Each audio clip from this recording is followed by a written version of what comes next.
Election day for the midterms is finally here, and voters around the state have been hitting the ballot box before polls close tonight at 7.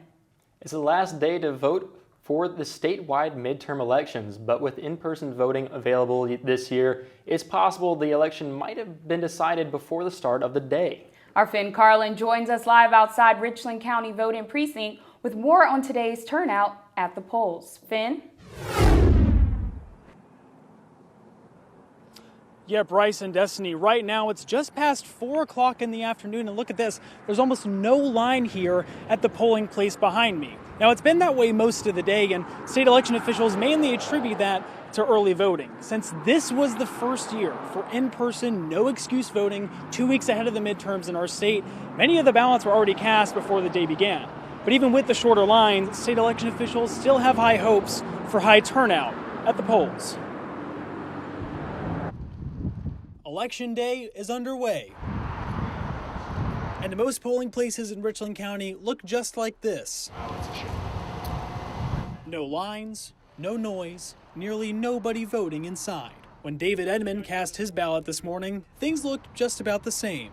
No lines at all, for as I can tell. Short lines may be telling of today's turnout in Richland County, but not of the past 2 weeks.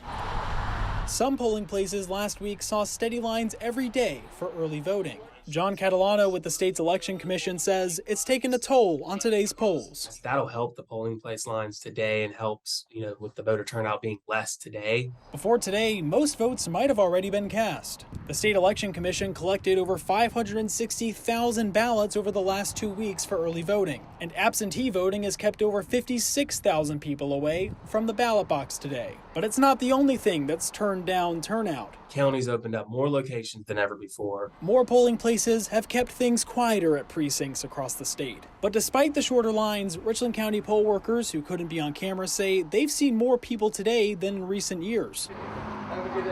As for today's voters like Edmond, the election isn't about when you cast your ballot, but how you choose to use your vote. If you don't come out, don't say nothing after 7 o'clock this evening. You just have to participate ahead of time. Now, polls will stay open until around 7 o'clock tonight, and that's when you might actually see some lines start to form at some of these precincts like the one that's right behind me. So state election officials say now might be the time rather than later to go out and vote. But even if you get in line right at 7 o'clock, you will still be able to vote. And remember, your vote matters. Reporting live outside a Richland County precinct, Finn Carlin, Carolina News.